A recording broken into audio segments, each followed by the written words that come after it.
Bom, eu acredito que o pastor Leonardo dispensa a apresentação, porque a maioria das pessoas que estão aqui sabem que ele foi pastor dessa igreja por um bom tempo, foi um ministério lindo, abençoado, e nós somos gratos a Deus pela vida dele, pela vida da sua esposa, Marusa, que está aqui, sua filha está aqui hoje, a Melina está aqui, o Nicolas não pôde vir, mas Deus abençoe a vida do Nicolas também.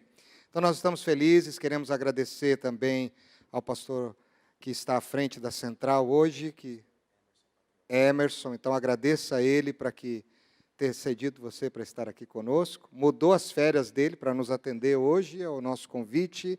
Então, hoje o pastor Leonardo começa com a primeira mesa, que é a mesa da salvação. Então, eu quero pedir para a Dalgisa, que é a líder do nosso Ministério de Intercessão e Intimidade, que trabalhou intensamente, possa orar pela vida dele. Se você quiser também, estenda sua mão aqui à frente. Vamos abençoar a vida do pastor Leonardo. Pai querido, Pai amado, a Ti toda honra, a Ti toda glória, a Ti todo louvor. Que privilégio, Senhor, estarmos dando início a este tempo e contando com a presença deste pastor tão amado, tão querido desta igreja, Pai. Pai, que neste tempo agora, ele seja apenas um instrumento na mão do doce Espírito. Que ele seja boca tua, Pai, para trazer aquilo que já está no teu coração há tanto tempo. Porque sabemos que foi o Senhor que nos indicou para que ele estivesse aqui nesse dia. E o Senhor vai usá-lo. E, Pai, que nós possamos estar com os nossos ouvidos atentos, abertos, que o nosso coração possa estar aberto para receber tudo que o Senhor tem para nós nesta noite. Porque sabemos que não é pouco. Porque Tu és um Deus generoso. Um Deus que gosta de abençoar. E que está pronto para abençoar. Muito obrigado, Senhor. E a Ti toda a honra, a Ti toda a glória. Guarda a Marusa, guarda o Nicolas, guarda a Melina, guarda toda esta família querida. No poder do nome de Jesus.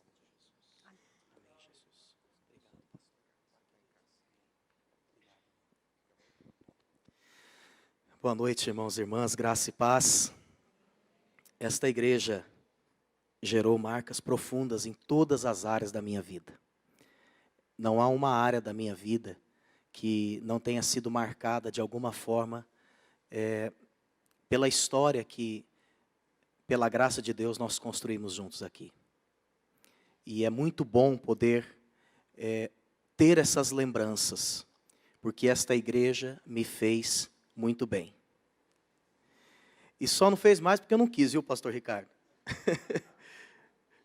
Foi muito abençoado aqui. Glória a Deus. O conselho, as famílias, os líderes, os membros, os discípulos dessa igreja. Vou começar a falar aqui, eu conheço vocês, quase que todos os que aqui estão, e podemos dizer que temos comunhão porque temos história. Porque quem não tem história para dividir, não pode dizer que tem comunhão para viver. A comunhão precede histórias que foram construídas também ao redor da mesa.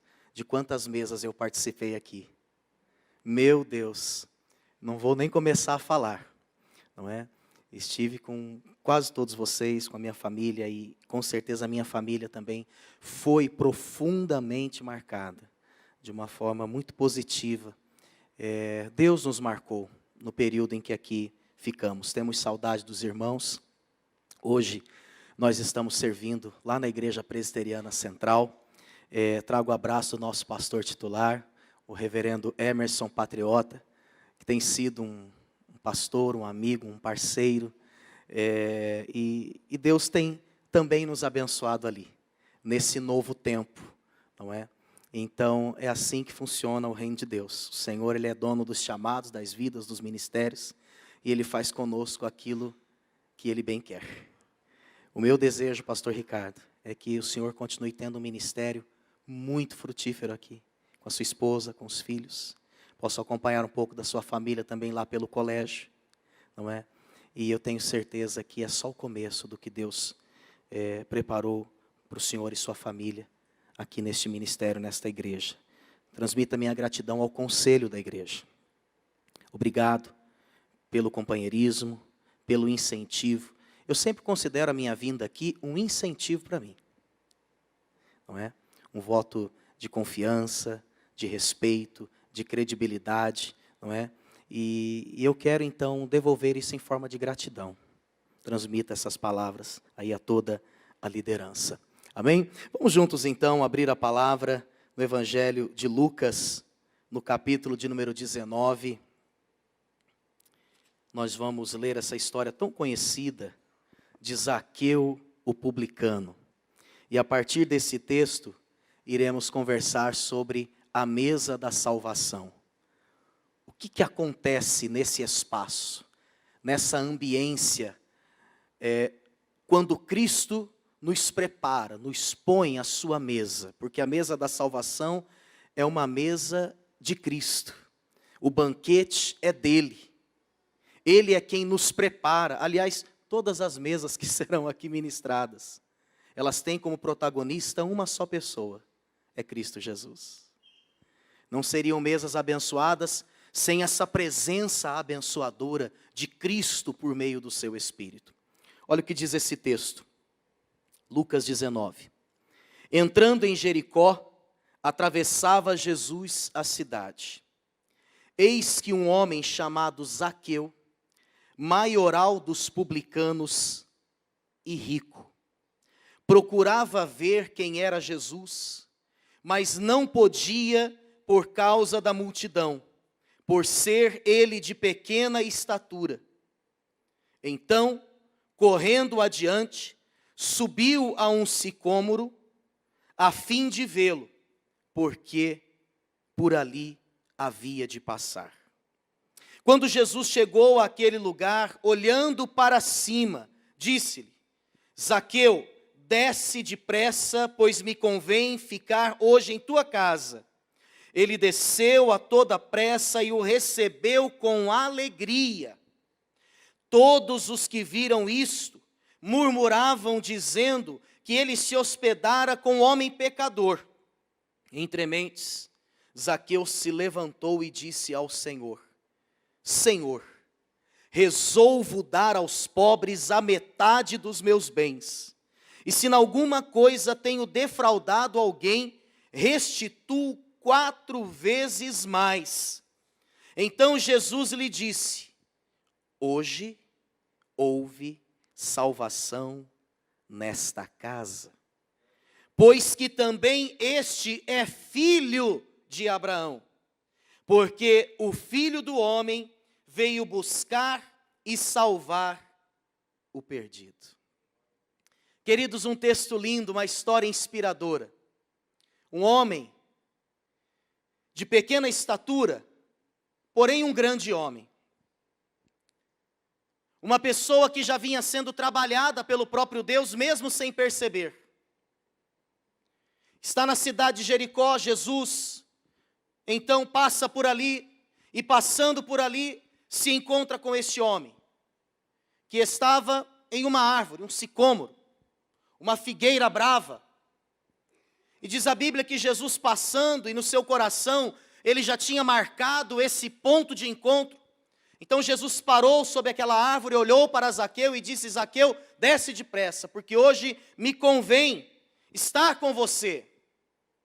Eu irei até a sua casa.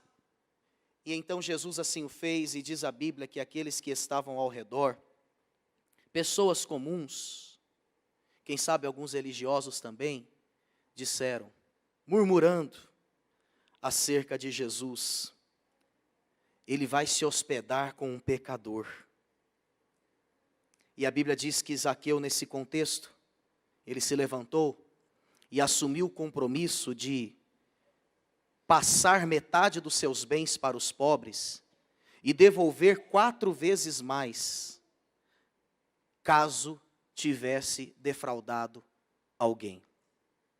Jesus então terminou aquele diálogo dizendo: hoje houve salvação nesta casa, pois este também é filho de Abraão. O que aconteceu, irmãos e irmãs, à mesa da salvação? Parece uma história tão óbvia, uma narrativa que já lemos muitíssimas vezes. É óbvio que esse texto fala de salvação.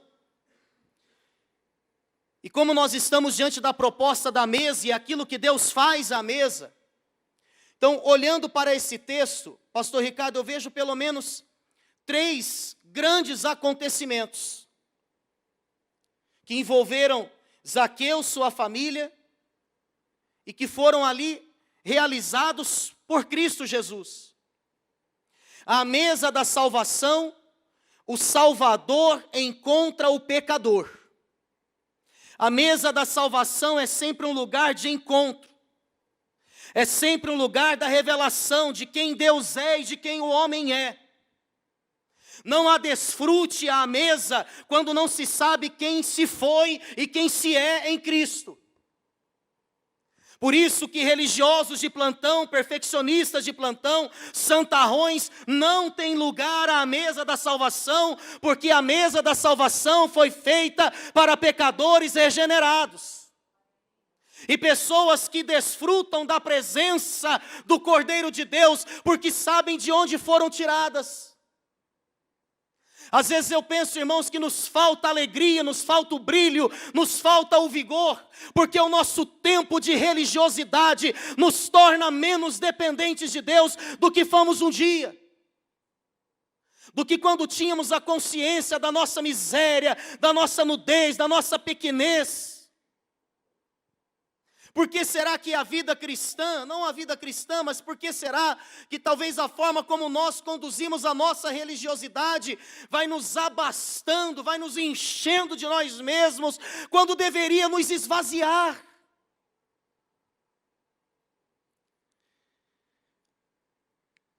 A Bíblia chama esse homem de pecador. Em primeiro lugar, pela sua natureza pecaminosa. Ele não foi chamado de pecador aqui, porque havia roubado. O texto não necessariamente afirma isso. Mas a sua natureza era pecaminosa. Romanos 3, 23 diz, todos pecaram e estavam o quê? Destituídos, separados da glória de Deus. A mesa da salvação, ela é sempre uma mesa desse encontro do Deus Salvador com o pecador. Meu irmão, você pode estar vivendo os píncaros da sua santidade, ou da santidade de Deus na sua vida. Como você também pode estar numa fase onde você se sente o maior derrotado espiritualmente falando. Porque quem sabe você não tem conseguido vencer os seus impulsos. Tanto uma realidade quanto a outra deverão fazer você todos os dias chegar diante de Deus e dizer, Deus, eu sou pobre, miserável, cego e nu, sem a tua presença. A dimensão da alegria da salvação, ela é precedida pela consciência de que somos pecadores. Pecadores não na prática do pecado, não dominados pelo pecado. Pecadores que foram justificados e que estão num processo de santificação. Irmãos, como o diabo tem pego pessoas através da culpa, através da condenação, através da acusação. Eu tenho atendido muitas pessoas no gabinete pastoral e o discurso é quase sempre o mesmo, pastor. Pessoas estão carregando culpas por anos a fio. Pessoas que estão dentro da igreja. E não podemos duvidar de uma experiência de conversão pela qual passaram. Mas quem sabe, pela sua desatenção, quem sabe porque olharam muito para si mesmas, para os seus erros, para os seus defeitos, essas pessoas já não conseguem mais entender a dimensão da graça e do perdão de Deus em suas vidas. A mesa da salvação é sempre uma mesa que promove esse encontro do Salvador com o pecador. E um pecador que se sente privilegiado por estar ali, tenha consciência de que não está fazendo nenhum favor para Deus. Favorecido é ele. O agraciado é ele. Os agraciados somos nós. A mesa da salvação, ela só pode ser celebrada a partir dessa consciência. Somos pecadores perdoados pelo sangue de Jesus. A alegria é precedida pela convicção de perdão.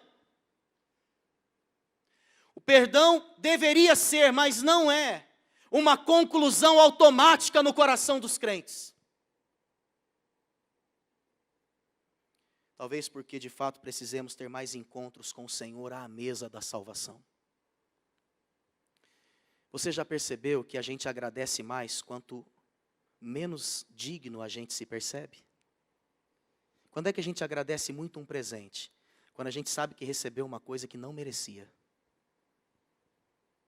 É por aí que passa a alegria da salvação. Por mais que estejamos aqui há alguns anos, é muito importante que você continue entendendo: Senhor, obrigado pelo privilégio de me aproximar da tua mesa, de ter comunhão contigo e de desfrutar da tua presença nesse lugar. Mas, olhando para esse texto, vemos que à mesa da salvação, os interesses humanos dão lugar às prioridades divinas. Nós não podemos afirmar que Zaqueu era um ladrão inveterado. Ele era o chefe dos publicanos. Possivelmente alguém que o representava embolsava alguma coisa. De repente até ele.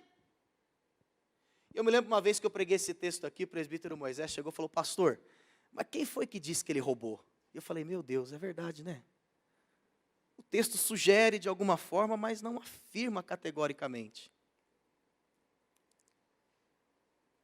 Mas é bem provável que a sua equipe tenha defraudado muitas pessoas.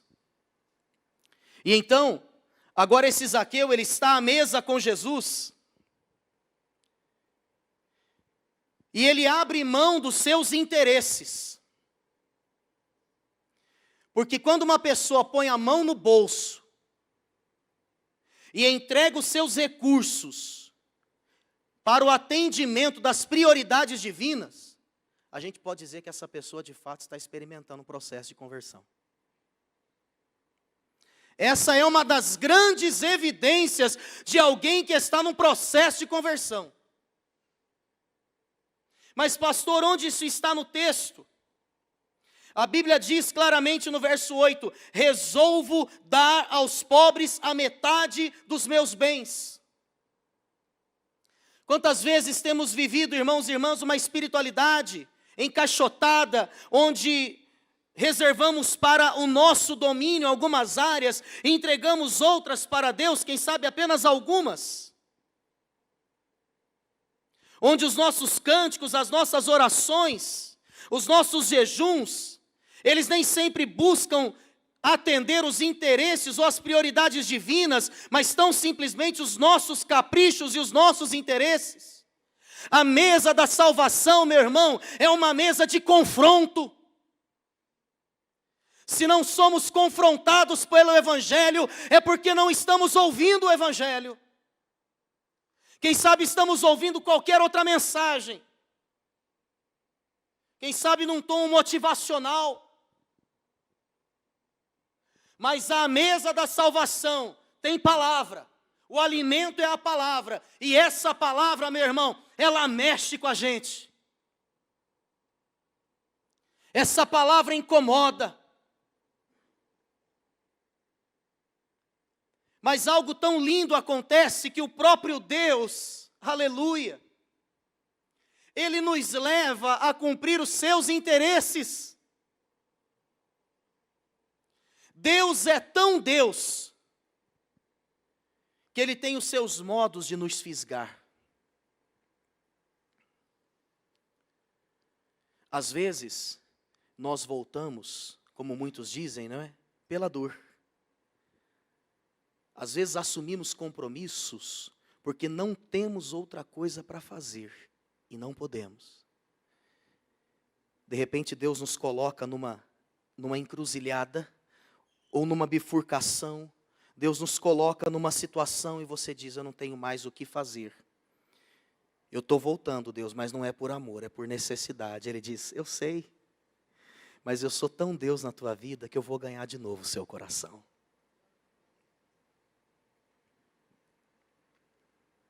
Amados, a mesa da salvação, nós temos o privilégio de dizer, Senhor, temos interesses, temos vontades, temos sonhos e metas, mas nós apresentamos tudo isso ao Senhor, para que seja feita a sua vontade, que o Senhor nos ajude a viver, para cumprirmos os teus interesses. Neste momento, a vida de Zaqueu, os recursos de Zaqueu, sua família, passavam a servir os interesses do reino de Deus. Só construímos para a eternidade quando estamos envolvidos com as prioridades de Deus. Você pode viver conquistas, você pode ter cofres abastados, mas se aquilo que Deus tem te dado não está servindo aos interesses do reino, meu irmão, não haverá plenitude, não haverá alegria. O vinho da alegria não é posto sobre a mesa dos avarentos. Só há alegria e júbilo pleno e verdadeiros quando aquilo que nós temos, quando entendemos isso, os nossos dons, os nossos talentos que não são nossos, são dele. Ele nos deu todas as coisas. O fôlego de vida é dele, vem dele. E quantas vezes então nós administramos isso que é dele do nosso jeito, e aí erramos. Mas ele é tão misericordioso, e assim como ele conduziu Zaqueu para o centro da sua vontade, ele também nos conduz. Pastor, como é difícil renunciar aos próprios interesses para viver as prioridades de Deus. Eu não sei se aqui, pastor, o pessoal tem essa dificuldade, mas eu tenho.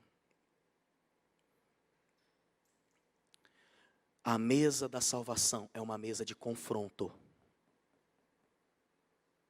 É uma mesa de confronto. Quando nós aprendemos a viver pelas prioridades de Deus, e não mais pelos nossos interesses e os nossos caprichos. O que ainda estamos segurando? O que ainda estamos retendo?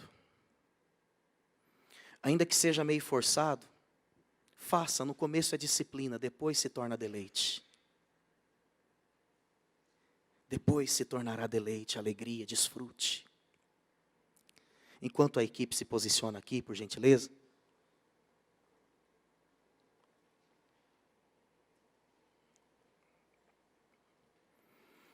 Permita-me dizer a vocês, irmãos e irmãs, que a mesa da salvação,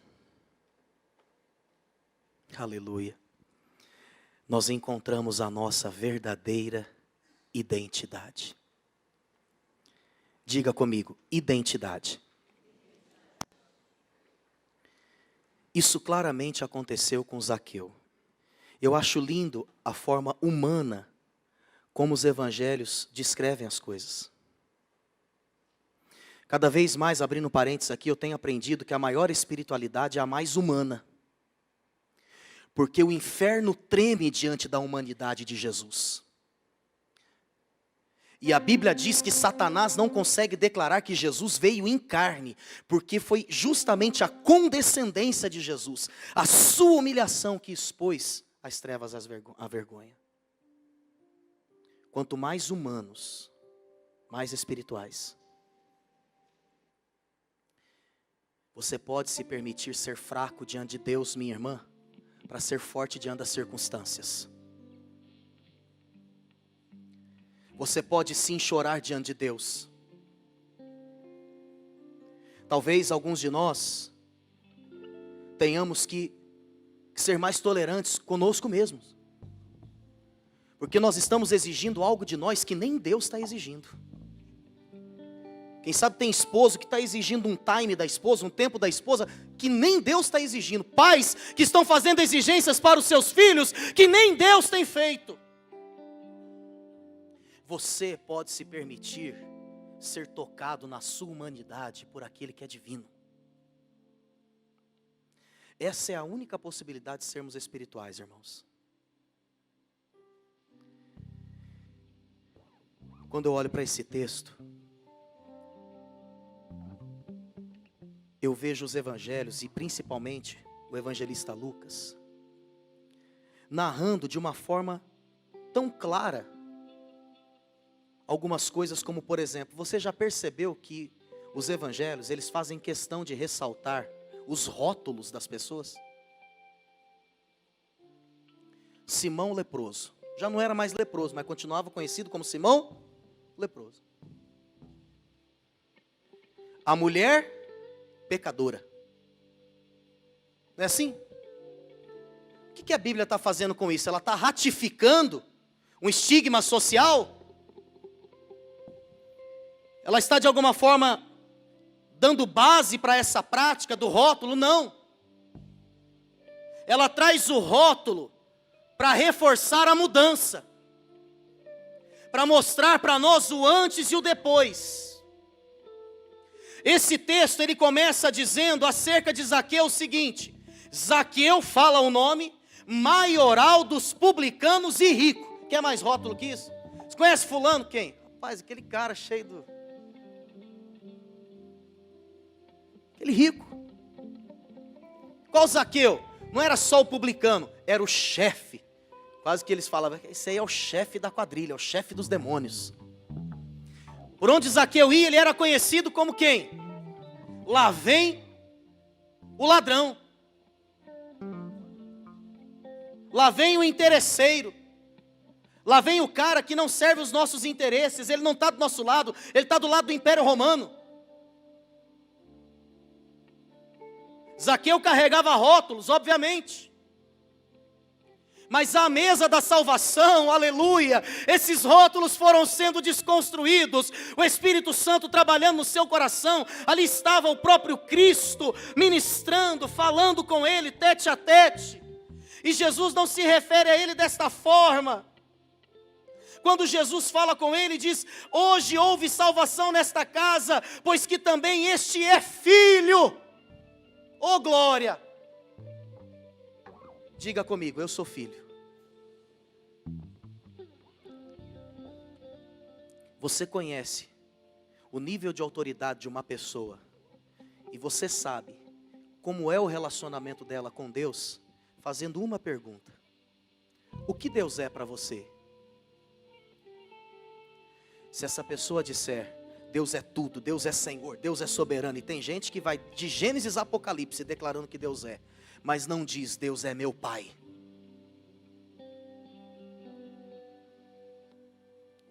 Somente aqueles que se percebem como filhos e que têm certeza de quem passaram a ser em Cristo, não são tripudiados por Satanás. A grande função do diabo todos os dias é tentar nos convencer que não somos filhos. Essa foi a estratégia dele com o próprio Jesus. Jesus acabara de ser batizado. Mateus 3,17 diz isso. O pai diz para o filho: este é meu filho amado em quem me comprazo. Na sequência, Jesus foi para a tentação do deserto. Ficou lá 40 dias, ao fim dos quais, diz a Bíblia, foi tentado. O que Jesus ouviu antes do deserto? Você é meu filho. E quando ele chega para ser tentado, o que Satanás diz para ele? Se és filho de Deus. Será que você é mesmo, Jesus? Se fosse filho, você não ia estar nesse deserto, rapaz, passando fome aqui à toa. Será que nós também não somos tentados? Deixa eu falar uma coisa aqui para você. Não tem uma coisa mais infernal na vida do que você rotular alguém. Porque quando você rotula uma pessoa, olha aqui, você condena essa pessoa a viver a pior fase, a pior imagem, a pior lembrança dela todos os dias. E nós não temos esse direito.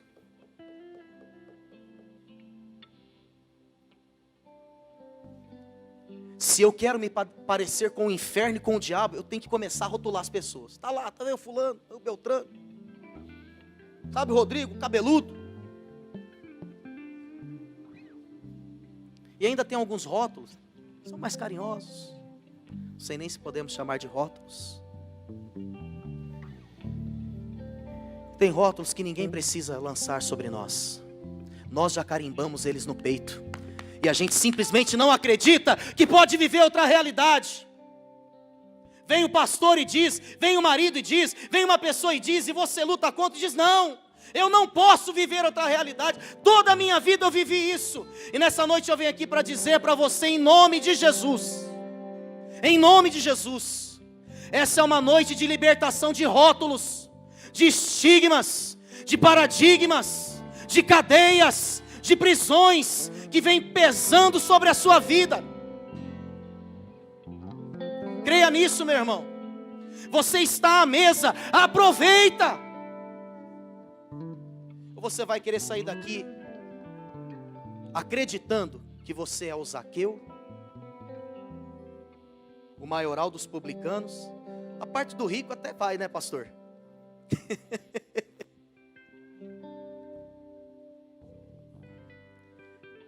Essa é uma noite para você sair daqui, ainda que as pessoas continuem te chamando de Zaqueu, o maioral dos publicanos.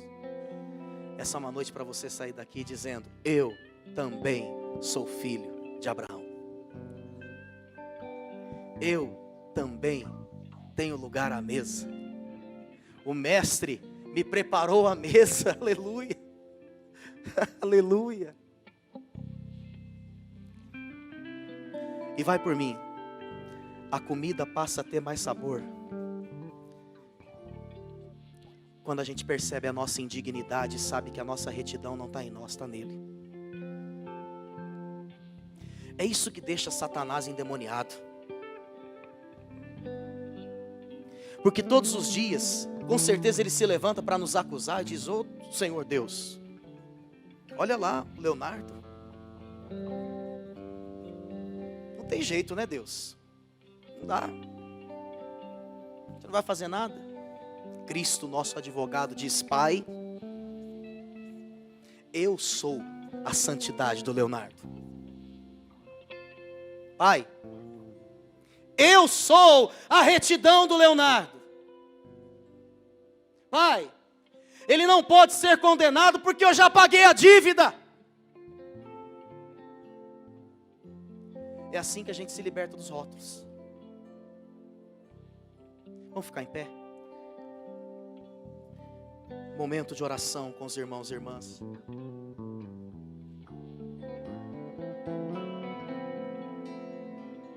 Aleluia. Meu irmão, essa é uma noite de oração.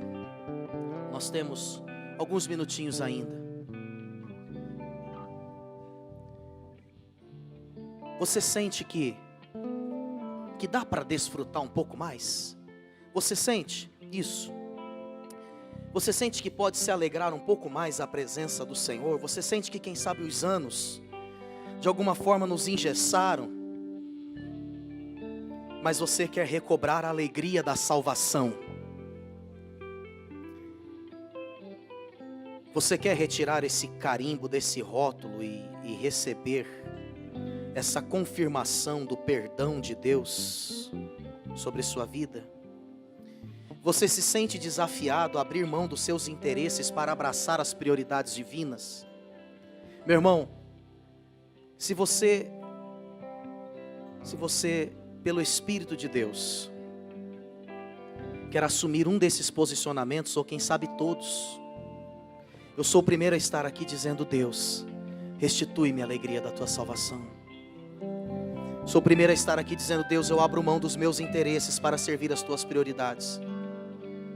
Deus, eu sei que hoje isso não é,